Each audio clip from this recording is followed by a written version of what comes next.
Mummy sorry, मैं एक अच्छी बेटी नहीं। मैंने गलती कर दी एक गलत इंसान से दोस्ती करके। मैं जा रही हूँ, आप अपना ख्याल रखना और उसे कभी मत छोड़ना।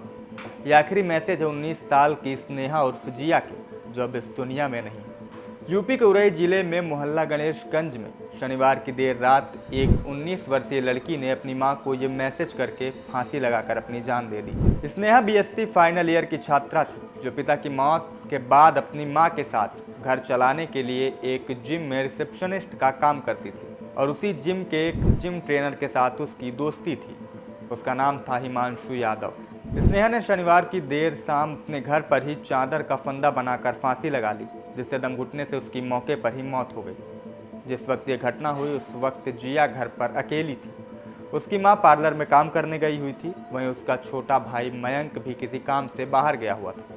दोनों को घटना की जानकारी तब हुई जब वापस घर लौटकर पहुंचे और उन्होंने जिया को फंदे से लटकता हुआ पाया। घटना की जानकारी मिलते ही पूरे परिवार में हड़कंप मच गया। आनंद फानंद में पुलिस को उसकी सूचना दी गई। मौके पर पुलिस पहुंचती है और शव को पोस्टमार्टम के लिए भेज देती है। पोस्टमार्टम हाउस में ही जिया के भाई मयंक ने बताया कि उसकी हिमांशु यादव नाम के जिम ट्रेनर के साथ दोस्ती थी और उस दोस्ती का फायदा उठाकर वो और उसके दो दोस्त जिया को पिछले काफी समय से ब्लैकमेल कर रहे थे। आरोप है कि उसी ब्लैकमेलिंग की वजह से तंग आकर जिया ने आत्महत्या की। जिया ने आत्महत्या करने से पहले अपनी मां को व्हाट्सएप में किए गए आखिरी मैसेज में भी यही लिखा था। आपको पहले उसका पूरा मैसेज बता देते हैं। जिया ने लिखा था कि मम्मी सॉरी, मैं एक अच्छी बेटी नहीं हूँ। मैंने एक गलती कर दी गलत इंसान से दोस्ती करके। यहाँ पर उसका इशारा हिमांशु यादव की तरफ था। जिया आगे लिखती है कि मम्मा आप अपना ख्याल रखना, मैं जा रही हूँ और आप उसे कभी मत छोड़ना। जिया के इस मैसेज से आप इस बात का अंदाजा लगा सकते हैं कि वह कितनी परेशान थी। जिया की मां ने अब पुलिस को हिमांशु यादव और उसके दो दोस्तों के खिलाफ पुलिस में तहरीर दी है। पुलिस भी अब इस मामले की जांच पड़ताल में जुट गई है। खुदकुशी के बाद जब परिजनों ने जिया का मोबाइल चेक किया तो उसमें खुदकुशी के पहले हिमांशु यादव के साथ चैटिंग के कुछ मैसेजेस भी मिले। इसके साथ ही जिया ने अपनी आत्महत्या का वीडियो भी अलमारी में फ़ोन रखकर शूट किया था, जिसे परिजनों ने पुलिस को सौंप दिया है। अब आप सोचिए कि उस लड़की को किस हद तक परेशान किया गया होगा। लेकिन सबसे बड़ा सवाल ये है कि क्या आत्महत्या किसी परेशानी का हल है? क्या हमारी ज़िंदगी इतनी सस्ती है कि हम छोटी छोटी परेशानियों से तंग आकर अपनी ज़िंदगी समाप्त कर दें?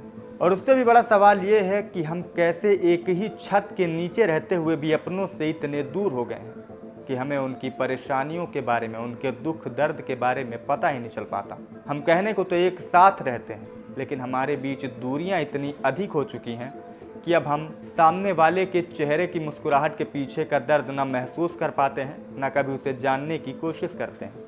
हमें यह नहीं पता चल पाता कि हमारे साथ हंसने खेलने वाले हमारे परिवार के लोग, हमारे भाई बहन दोस्त, अपने हंसते चेहरों के पीछे कितने दुख दर्द और परेशानियां छिपाए बैठे हैं। अगर स्नेहा के परिजनों ने या फिर उसके दोस्तों ने कभी उसका हाल जानने की कोशिश की होती या कभी उससे पूछा होता कि क्या परेशानी है, क्या कुछ चल रहा है तेरे जीवन में, तो शायद आज वो जिंदा होती। उसके साथ क्या कुछ हुआ ये तो जांच के बाद ही सामने आएगा, लेकिन इसमें कोई दो राय नहीं कि वो मानसिक रूप से काफ़ी प्रताड़ना झेल रही थी और जिसके चलते उसने ये आत्मघाती कदम उठाया। और जो भी इस लड़की के दोषी हैं, कानून में लिखी कठोर से कठोर सज़ा उन्हें दी जानी चाहिए, जिससे दोबारा कोई और बहन बेटी उनका शिकार न बने और दोबारा कोई भी ऐसा कृत्य करने से पहले 1000 बार सोचे।